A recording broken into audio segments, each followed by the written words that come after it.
പിതാവിൻ്റെയും പുത്രൻ്റെയും പരിശുദ്ധാത്മാവിൻ്റെയും നാമത്തിൽ ആമേൻ. പരിശുദ്ധ ദൈവമാതാവിൻ്റെ കരം പിടിച്ച് ദൈവപിതാവിനെ മുഖാഭിമുഖം കാണുവാൻ ഈ ഭൂമിയിലായിരുന്നു കൊണ്ട് മരിയൻ ഉടമ്പടി എടുത്തുകൊണ്ട് കൂടുതൽ വിശ്വസ്തയോടെ തീക്ഷ്ണതയോടെ മരിയൻ ഉടമ്പടി നിബന്ധനകൾ പാലിച്ച് മുന്നേറാൻ ഉതകുന്ന ലിവിങ് ഓറക്കിൾസ് ജീവവചസ്സുകൾ എന്ന വലിയ ശുശ്രൂഷയുടെ 40ാമത്തെ എപ്പിസോഡിലേക്ക് എല്ലാവരെയും ദൈവനാമത്തിൽ സ്വാഗതം ചെയ്യുന്നു. ഇന്ന് നമ്മൾ സാക്ഷ്യ വചന വിശകലനത്തിനായി എടുത്തിരിക്കുന്നത് കണ്ണൂരിൽ നിന്നുള്ള ഹണി എന്ന ഒരു സഹോദരിയുടെയും ദിയ എന്ന മകളുടെയും ഒരു സാക്ഷ്യമാണ്. ഒരു കൊച്ചു സാക്ഷ്യമാണ്. ഒരു ചുരുങ്ങിയ സമയത്തിനുള്ളിൽ നമ്മുടെ പ്രത്യക്ഷീകരണം നടന്ന പരിശുദ്ധ അമ്മയുടെ അൾത്താരയിൽ നടന്ന വലിയൊരു അത്ഭുതത്തെക്കുറിച്ചുള്ള വലിയൊരു സാക്ഷ്യം. എൻ്റെ പേര് ഹണി. ഞാൻ കണ്ണൂർ ജില്ലയിൽ തളിപ്പറമ്പ് നിന്ന് വരുന്നു. ഇതെൻ്റെ മകൾ ദിയ. പക്ഷേ ഒരുപാട് കാര്യങ്ങൾ ഈ സാക്ഷ്യം നമുക്ക് മുമ്പിൽ തുറന്നിടുന്നുണ്ട്. നമ്മുടെ ചിന്തകളെ പലതരത്തിലേക്ക് ദൈവവുമായിട്ട് അടുപ്പിക്കുന്ന, അതുമല്ലെങ്കിൽ പരിശുദ്ധ അമ്മയുടെ ആ വലിയ സാമീപ്യം അനുഭവിച്ചറിയുവാൻ നമ്മളെ സഹായിക്കുന്ന വലിയൊരു സാക്ഷ്യ ദൈവാനുഭവമാണിത്. ഞാൻ സാധാരണ എപ്പോഴും പറയാറുള്ളത് പോലെ ഞാനൊരു സാക്ഷ്യം തിരഞ്ഞെടുക്കാൻ നേരത്തെ ഒരു സ്വർഗത്തിൻ്റെ കണ്ടൻറ്റ്, അതുമല്ലെങ്കിൽ പരിശുദ്ധ അമ്മയുടെ വലിയ വെളിപ്പെടുത്തൽ, ദൈവപിതാവിൻ്റെ നേരിട്ടുള്ള സന്ദേശം, അങ്ങനെയുള്ളൊരു സാക്ഷ്യങ്ങളാണ് ഞാൻ ഈ ലിവിങ് ഓറക്കിൾസ് ശുശ്രൂഷയ്ക്ക് എടുക്കാറുള്ളത്. അതുപോലുള്ളൊരു സാക്ഷ്യമാണ് ഇതും.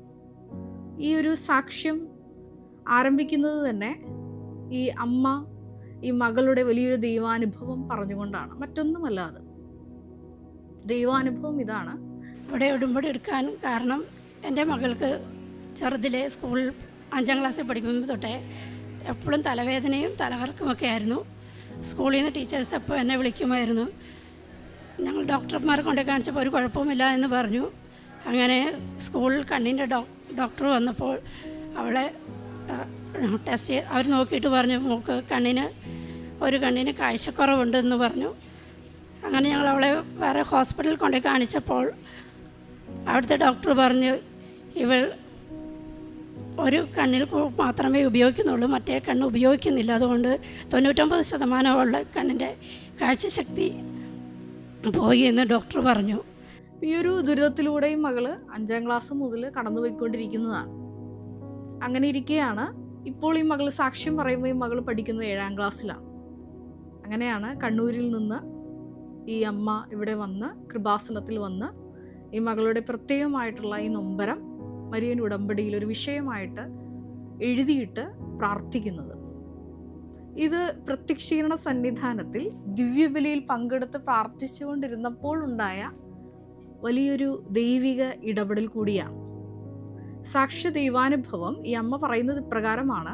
ഞങ്ങൾക്ക് ടെൻഷനായി. ഞങ്ങൾ പിന്നെ ഇവിടെ വന്ന് ഉടമ്പടി എടുത്തു. ഇവിടെ വന്ന് പ്രാർത്ഥിച്ച് കുർബാന കൂടിക്കഴിഞ്ഞപ്പോൾ മോളെന്നോട് പറഞ്ഞു, എൻ്റെ കണ്ണിലൊരു കരട് പോയിട്ടുണ്ട്, അമ്മയൊന്ന് ഊതിത്തരാൻ പറഞ്ഞു. ഞാൻ ഇവളുടെ കണ്ണിലൊന്ന് ഊതിക്കൊടുത്തു. പക്ഷേ അത് ഒരു ദൈവിക ഇടപെടലിൻ്റെ വലിയൊരു സൂചനയായിരുന്നു. നമ്മൾ പഴയ നിയമത്തിൽ തോബിത്തിന് ആ കയ്പ പുരട്ടിയപ്പോൾ കാഴ്ച ലഭിച്ചതുപോലെ പുതിയ നിയമത്തിൽ നമുക്കറിയാം സാവൂളിന് ഒരു ചെതുമ്പൽ പോലുള്ള ഒന്ന് അഴിഞ്ഞു വീണ് കാഴ്ച പ്രാപിച്ചതുപോലെ അങ്ങനെയുള്ള ഒരു വലിയ ദൈവാനുഭവം. ഈ മകൾ പറയുന്നത് ഒരു കരട് വീണു എന്നാണ്. പക്ഷേ ആ ഒരു സംഭവത്തിന് ശേഷം, ആ ഒരു ദിവ്യബലിക്ക് ശേഷം, പ്രത്യക്ഷീകരണ സന്നിധാനത്തിൽ നടന്ന ആ ദിവ്യബലിയുള്ള പ്രാർത്ഥനയ്ക്ക് ശേഷം ഈ മകൾക്ക് പൂർണ്ണ സൗഖ്യമാണ് ഈ കണ്ണിന് കിട്ടുന്നത്. വലിയൊരു അത്ഭുതമാണ്. പരിശുദ്ധ ദൈവമാതാവ് നേരിട്ട് വന്നാണ് ഈ മകളുടെ വിഷയത്തിൽ ഇടപെടുന്നത്. പിന്നെ ഇപ്പോൾ ഭയങ്കരമായി പെട്ടെന്ന് കരഞ്ഞു. ഞാൻ പറഞ്ഞു, കരയണ്ട, നീ മാതാവിനോട് പ്രാർത്ഥിച്ചോ, നിനക്ക് മാതാവ് കാഴ്ച തരുമെന്ന് പറഞ്ഞു. അപ്പോൾ ഇവളെന്നോട് പറഞ്ഞു, എനിക്ക് ഈശോയും മാതാവിനെയും വ്യക്തമായിട്ട് കാണാൻ സാധിക്കുന്നുണ്ട് എന്ന് പറഞ്ഞു. തുടർന്ന് പിന്നാലെ ഈ അമ്മ മകൾക്ക് മൈക്ക് പാസ് ചെയ്യുന്നുണ്ട്. ഈ മകൾ വലിയൊരു ദൈവാനുഭവം പറയും. ഇത് വലിയൊരു ദൈവാനുഭവമാണ്. അതിനേക്കാൾ വലിയൊരു ദൈവാനുഭവമാണ് ഈ മകൾ പറയുന്നത് ഇപ്രകാരമാണ്. ഞാൻ 6ാം ക്ലാസ്സിൽ പഠിക്കുമ്പോൾ എനിക്കൊരു എക്സാം ഉണ്ടായിരുന്നു. സാൻസ്ക്രിറ്റും ഹിന്ദു ആയിരുന്നു. അത്രയും ദിവസം അമ്മയായിരുന്നു എന്നെ പഠിപ്പിച്ചുകൊണ്ടിരുന്നത്. ഒരു ദിവസം അമ്മ പുറത്തു പോയപ്പം ഞാൻ ഒറ്റയ്ക്കായിരുന്നു. സാധാരണ വീടുകളിലൊക്കെ അങ്ങനെയാണ്. പ്രത്യേകമായിട്ട് എഡ്യൂക്കേറ്റഡ് ആയിട്ടുള്ള മാതാപിതാക്കളുണ്ടെങ്കിൽ തീർച്ചയായിട്ടും അവരുടെ അമ്മമാരാണ് മക്കളെ പഠിപ്പിക്കുന്നത്. എൻ്റെ ചെറുപ്പത്തിൽ ഇതുപോലെ അമ്മ തന്നെ ആയിരുന്നു എൻ്റെ എല്ലാ എഡ്യൂക്കേഷൻ കാര്യങ്ങളൊക്കെ നോക്കിയിരുന്നത്, പിന്നെ എൻ്റെ ചേച്ചിമാരും. അപ്പോൾ ഇതേപോലെ അമ്മയാണ് സാധാരണ വിളിച്ചിരുത്തി ഈ മകളെ പഠിപ്പിക്കുന്നത്. അപ്പോൾ അമ്മ ആ ദിവസം പർട്ടിക്കുലറായിട്ട് ഈ മകളുടെ എക്സാമാണ്, എന്നാൽ പോലും അവിടെ ഉണ്ടായിരുന്നില്ല. അപ്പോൾ ഈ മകൾക്കാണെങ്കിൽ തനിച്ച് പഠിച്ചിട്ട് ഒന്നും തലയിൽ കയറുന്നില്ല. പക്ഷേ 2 കൊരിന്തോസ് 12:10 തിരുവചനം അനുസരിച്ച് എല്ലാ ബലഹീനതകളിലും ഒരു വാതിൽ ദൈവം നമുക്കായിട്ട് ഓപ്പൺ ചെയ്തിട്ടുണ്ട്. അത് ദൈവത്തിൻ്റെ ശക്തി എന്നുള്ള ഒരു വലിയ വാതിലാണ്. ഇവിടെ ഈ മകൾക്ക് പരിശുദ്ധ അമ്മയുമായിട്ട് വലിയ ആത്മബന്ധമുണ്ട്. അവൾ ചെയ്യുന്നത് പ്രകാരമാണ്. ഞാനും എൻ്റെ അനിയനായിരുന്നു ഉണ്ടായിരുന്നത്. എൻ്റെ അനിയനെ അവൻ കളിക്കുന്ന സൗണ്ട് കൊണ്ട് എനിക്ക് പഠിക്കാൻ വയ്യാത്തതുകൊണ്ട് ഞാൻ അവനെ പുറത്തു വിട്ടു. ഞാൻ വാതിലടച്ചു. എനിക്ക് ഒട്ടും മനസ്സിലാവുന്നില്ലായിരുന്നു, പഠിക്കാനും കഴിയുന്നില്ലായിരുന്നു. ഈ മകളൊരു കാര്യം ചെയ്യും, രൂപക്കൂടിൻ്റെ അടുത്ത് വന്ന് മാതാവിനോട് പറയും, എനിക്ക് പഠിക്കാൻ കഴിയുന്നില്ല, വായിക്കാൻ കിട്ടുന്നില്ല, ഭയങ്കര ടഫാണ്, എനിക്ക് മാതാവ് പറഞ്ഞു തരണം, എനിക്ക് ഒട്ടും പഠിക്കാൻ കഴിയുന്നില്ല, പഠിക്കാനുള്ള ബുദ്ധി തരണം എന്ന് പറഞ്ഞു. ഒരു ശിശു സഹജമായ നിഷ്കളങ്കതയോട് കൂടിയിട്ടാണ് പരിശുദ്ധ ദൈവമാതാവിനോട് ഈ തൻ്റെ നൊമ്പരം ഇങ്ങനെ പറയണത്. കാരണം പരീക്ഷയാണ്, ഇതിനെ സഹായിച്ചില്ലെങ്കിൽ ഇതെല്ലാം കൈവിട്ട് പോകുന്നുള്ള ഒരറ്റകൈ പ്രയോഗം എന്നുള്ള രീതിയിലാണ് ഈ മകളെ രൂപക്കൂടിൽ നിന്നുകൊണ്ട് ഈ പരിശുദ്ധ അമ്മയോട് പ്രാർത്ഥിക്കുന്നത്. നിങ്ങളാരും പറഞ്ഞാൽ വിശ്വസിക്കാത്തൊരു സംഭവം നടന്നു അവിടെ. ഞാൻ മുട്ടുകുത്തി പ്രാർത്ഥിച്ചു കരഞ്ഞുകൊണ്ടിരുന്നു.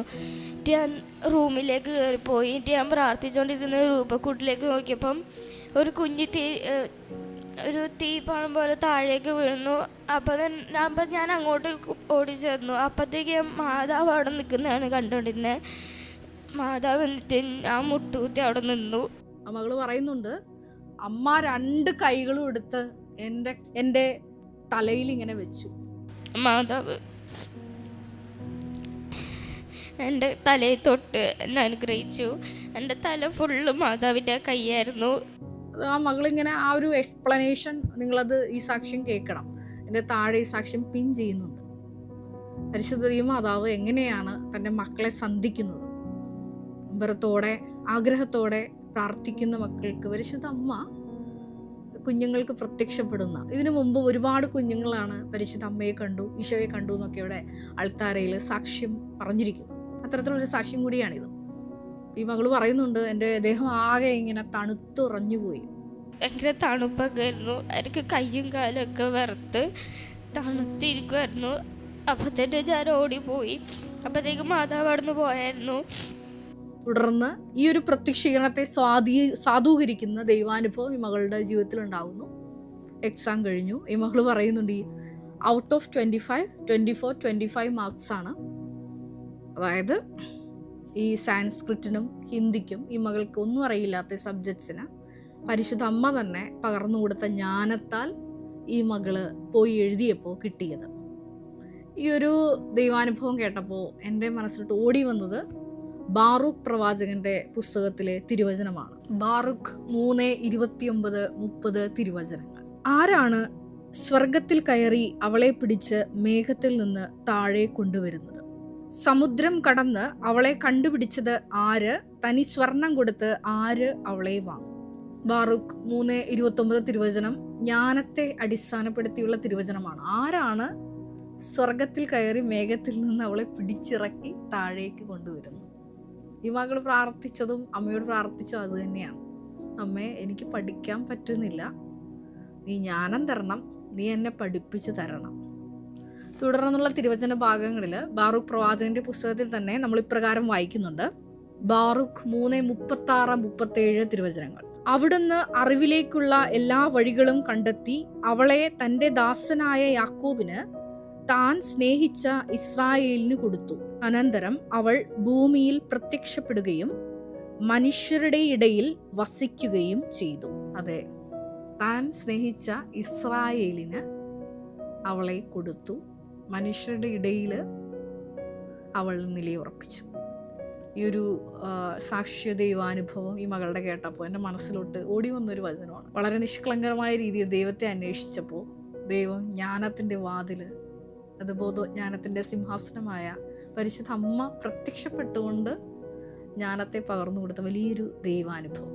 ഇങ്ങനെ മേഘത്തിൽ നിന്ന് ഈ ജ്ഞാനത്തെ, ദൈവിക ശക്തിയെ പിടിച്ചിറക്കി കൊണ്ടുവരാൻ ഈ മകൾക്ക് കഴിഞ്ഞത് എങ്ങനെയാണ്? അതുമല്ലെങ്കിൽ താൻ സ്നേഹിച്ച ഇസ്രായേലിന്, അതുമല്ലെങ്കിൽ ഈ ദിയ എന്ന കുഞ്ഞുമകൾക്ക് ദൈവ ജ്ഞാനം പകർന്നു കൊടുക്കാൻ, സ്നേഹിച്ച മകൾക്ക് ഇസ്രായേലിന് പകർന്നു കൊടുക്കാൻ കാരണം എന്താണ്? അതിൻ്റെ ഉത്തരം ജെറമിയ പ്രവാചകന്റെ പുസ്തകത്തിലുണ്ട്. ജെറമിയ പ്രവാചകന്റെ പുസ്തകം 29-ാം അധ്യായം 13-14 തിരുവചനങ്ങൾ. നിങ്ങൾ എന്നെ അന്വേഷിക്കും, പൂർണ്ണ ഹൃദയത്തോടെ അന്വേഷിക്കുമ്പോൾ എന്നെ കണ്ടെത്തും. നിങ്ങൾ എന്നെ കണ്ടെത്താൻ ഞാൻ ഇടയാക്കുമെന്ന് കർത്താവ് അരുൾ ചെയ്യുന്നു. ഞാൻ നിങ്ങളുടെ ഐശ്വര്യം പുനഃസ്ഥാപിക്കും. ഇവിടെ 2 വചനങ്ങളാണ് നിങ്ങൾ നോട്ട് ചെയ്യേണ്ടത്. പൂർണ്ണ ഹൃദയത്തോടെ അവിടത്തെ അന്വേഷിക്കുമ്പോഴാണ് നമുക്ക് ദൈവത്തെ കണ്ടെത്താൻ സാധിക്കുന്നത്. രണ്ടാമത്, ഇങ്ങനെ ദൈവത്തെ കണ്ടെത്തി കഴിയുമ്പോൾ ദൈവം നമ്മുടെ ഐശ്വര്യം പുനഃസ്ഥാപിക്കും. ഈ മകളുടെ ജീവിതത്തിൽ നടന്ന 2 അത്ഭുതങ്ങൾ നമ്മളിപ്പോൾ കേട്ടു. ഐശ്വര്യം പുനഃസ്ഥാപിച്ച 2 വലിയ ദൈവിക ഇടപെടലുകളാണ് നമ്മൾ കേട്ടത്. ഒന്നാമതായിട്ട് നമ്മൾ കണ്ടു, ആ മകൾക്ക് ഒരു കണ്ണിന് 99% കാഴ്ചയില്ലാതിരുന്ന ആ കണ്ണിന് പൂർണ്ണ കാഴ്ച ലഭിച്ചു. രണ്ടാമതായിട്ട് ഈ മകളെ എക്സാമിന് കൂടെ വന്ന് ദൈവമാതാവ് സഹായിച്ചു. അപ്പോൾ പൂർണ്ണ ഹൃദയത്തോടെ അവിടുത്തെ അന്വേഷിക്കുന്നവർക്കാണ് ദൈവം തൻ്റെ സാന്നിധ്യം, സാമീപ്യം വെളിപ്പെടുത്തുന്നത്. പൂർണ്ണ ഹൃദയത്തോടെ എന്ന് പറയുമ്പോൾ നമ്മൾ ആശ്രയിക്കുന്ന, അവലംബം വെച്ചിരിക്കുന്ന ശക്തി അത് ദൈവം തന്നെ ആയിരിക്കണം. ദൈവമാതാവിലൂടെ നമ്മൾ ഈ ഒരു ദൈവിക സാന്നിധ്യം തന്നെയാണ് തേടുന്നത്. ഇതാണ് ഒരു ഉടമ്പടിയുടെ ക്രക്സ് എന്ന് പറയുന്ന ഒരു പോയിന്റ് എന്നുള്ളത്. അതായത് ഈ ഒരു ദൈവിക സാന്നിധ്യത്തെ നമ്മൾ പൂർണ്ണ ഹൃദയത്തോടെ അന്വേഷിക്കുമ്പോഴാണ് കണ്ടെത്തുന്നത്. ഇങ്ങനെ കണ്ടെത്തി കഴിഞ്ഞാൽ ഈ ഭൂമിയിൽ നിലയുറപ്പിക്കുന്ന അവളുടെ സാന്നിധ്യം പേറിക്കൊണ്ട് ജീവിക്കുന്ന ഒരു വ്യക്തിക്ക് അവരുടെ എല്ലാ മേഖലകളിലും നഷ്ടപ്പെട്ടു പോയ ഐശ്വര്യം അത് പുനഃസ്ഥാപിക്കാൻ സാധിക്കും. ഇവിടെയും മറ്റൊരു കാര്യം കൂടി നമ്മൾ ഓർത്തിരിക്കേണ്ട ഒരു കാര്യമുണ്ട്. അത് സങ്കീർത്തകൻ പറയുന്ന ഒരു ശക്തമായ കാര്യമാണ്.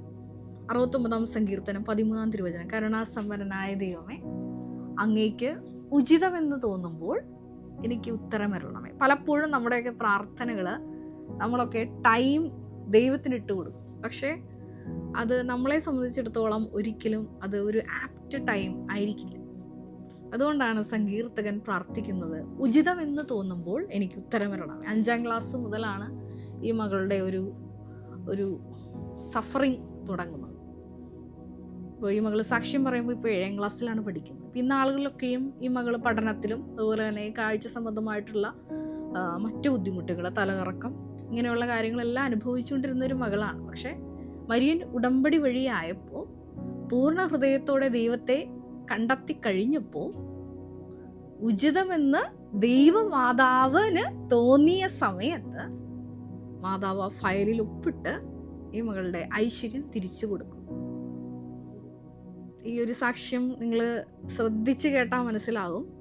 ഒരു ആവശ്യങ്ങൾക്ക് വേണ്ടി ഫോക്കസ് ചെയ്യുന്ന ഒരു മരിയൻ ഉടമ്പടിയിലേക്കൊക്കെ അപ്പുറത്ത് ഈ അമ്മയ്ക്കും മകൾക്കും ഒരു നിഷ്കളങ്കമായ സ്നേഹം അവർ ദൈവത്തോട് ഉള്ളിൽ സൂക്ഷിക്കുന്നുണ്ട്. അതുകൊണ്ടാണ് ജെറമിയ 29:13-14 തിരുവചനം അനുസരിച്ച് പൂർണ്ണ ഹൃദയത്തോടെ ദൈവത്തെ തേടിയപ്പോൾ അവർക്ക് ഉത്തരം കിട്ടിയത്.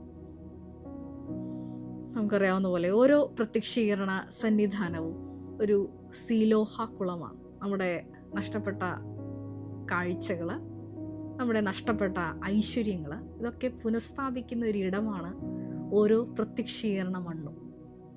ഈ ഒരു കൃപാസനത്തിലോട്ട് പരിശുദ്ധ ദൈവമാതാവ് ജീവനോടെ പ്രത്യക്ഷപ്പെട്ട ആലയത്തിലോട്ട് കടന്നു വരുമ്പോൾ നമുക്കുണ്ടായിരിക്കേണ്ട ഒരു ജീവിത നിലപാട് ഇത് തന്നെ ആയിരിക്കണം.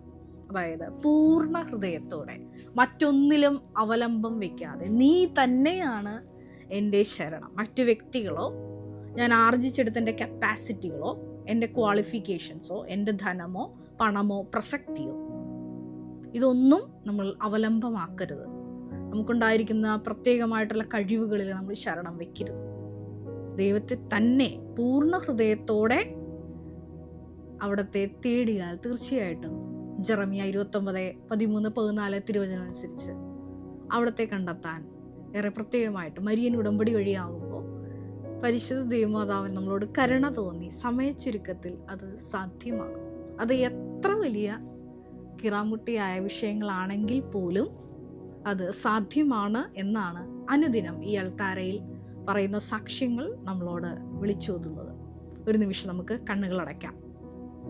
പരിശുദ്ധമ്മേ, ദൈവമാതാവേ, ഈ മക്കളുടെ ജീവിതത്തിൽ നീ ഇടപെട്ട ആ ഒരു കാരുണ്യത്തിന്, അവരോട് നീ കാണിച്ച കരുതലിന് ഒക്കെ ഞങ്ങൾ നന്ദി പറയും. ഇതുപോലെ തന്നെ ഓരോരോ മക്കള് ആകുലപ്പെട്ട് നൊമ്പരപ്പെട്ട് പൂർണ്ണ ഹൃദയത്തോടെ നിന്നെ തേടി അശരണരായി വരുന്ന ഓരോ മക്കളെയും നീ സന്ധിക്കണമേ എന്ന് ഞങ്ങൾ പ്രത്യേകമായിട്ട് പ്രാർത്ഥിക്കുന്നു. ഈ ലിവിങ് ഓറക്കിൾ ശുശ്രൂഷയിൽ തീക്ഷ്ണതയോടെ പങ്കെടുത്തുകൊണ്ട് തങ്ങളുടെ നൊമ്പരങ്ങൾ ഇറക്കി വയ്ക്കുന്ന മക്കളെ പ്രത്യേകമായിട്ട് ഓർത്ത് പ്രാർത്ഥിക്കുന്നു. കൃപാസനത്തിലെ അനുദിന ശുശ്രൂഷകളിൽ ഏറെ പ്രത്യേകമായിട്ട് മരിയൻ ഉടമ്പടി ധ്യാനത്തിലും അവർ ഡെയിലി ബ്രെഡ് ശുശ്രൂഷയിലും ഒക്കെ പങ്കെടുത്തുകൊണ്ട് തങ്ങളുടെ നിയോഗങ്ങൾ, നൊമ്പരങ്ങൾ അമ്മയുടെ മധ്യസ്ഥതയിൽ ഇറക്കി വെച്ച് പ്രാർത്ഥിക്കുന്ന ഓരോ മക്കളുടെ നിയോഗങ്ങളെയും ഏറ്റെടുക്കണമേ എന്ന് പ്രാർത്ഥിക്കുന്നു. ഈശോയെ, കൃപ വന്ന് നിറയുവാൻ അവരുടെ അന്തരംഗങ്ങളെ നീ ഒരുക്കണമേ എന്ന് പ്രാർത്ഥിക്കുന്നു. ഒരുക്കമുള്ള ഒരു ഹൃദയം നൽകി ആ മക്കളെ നീ നിന്റെ കൃപയ്ക്ക് പാത്രമാക്കണമേ എന്നും ഞങ്ങൾ പ്രാർത്ഥിക്കുന്നു. കർത്താവായ ക്രിസ്തു വഴി ഞങ്ങൾ സമർപ്പിക്കുന്ന പ്രാർത്ഥന കേട്ടുകൊള്ളണമേ. Ave Maria. നമ്മുടെ കൃപാസനം പ്രത്യക്ഷീകരണ സന്നിധാനത്തിൽ ബഹുമാനപ്പെട്ട VP ജോസഫ് അച്ഛനോടൊപ്പം സമർപ്പിതരായി ശുശ്രൂഷ ചെയ്യാൻ ആഗ്രഹിക്കുന്ന സഹോദരങ്ങൾ, ഏറെ പ്രത്യേകമായിട്ട് +2 ഡിഗ്രി പാസ്സായ മക്കളുണ്ടെങ്കിൽ തീർച്ചയായിട്ടും താഴെ കാണുന്ന ഇമെയിൽ അഡ്രസ്സിൽ കോൺടാക്റ്റ് ചെയ്യുക. നിങ്ങളുടെ CV അയയ്ക്കുക. തീർച്ചയായിട്ടും പരിശുദ്ധ അമ്മയുടെ പ്രത്യക്ഷീകരണത്തിന് സാക്ഷികളായി ജീവിക്കുവാൻ നിങ്ങൾക്കൊരു ആന്തരിക ബോധ്യം, അതുമല്ലെങ്കിൽ ദൈവപിതാവ് നിങ്ങളെ വിളിക്കുന്നു എന്ന് നിങ്ങൾക്ക് ബോധ്യപ്പെടുന്നുണ്ടെങ്കിൽ തീർച്ചയായിട്ടും ഞങ്ങളെ കോൺടാക്റ്റ് ചെയ്യുക. എല്ലാവരെയും ദൈവം അനുഗ്രഹിക്കട്ടെ.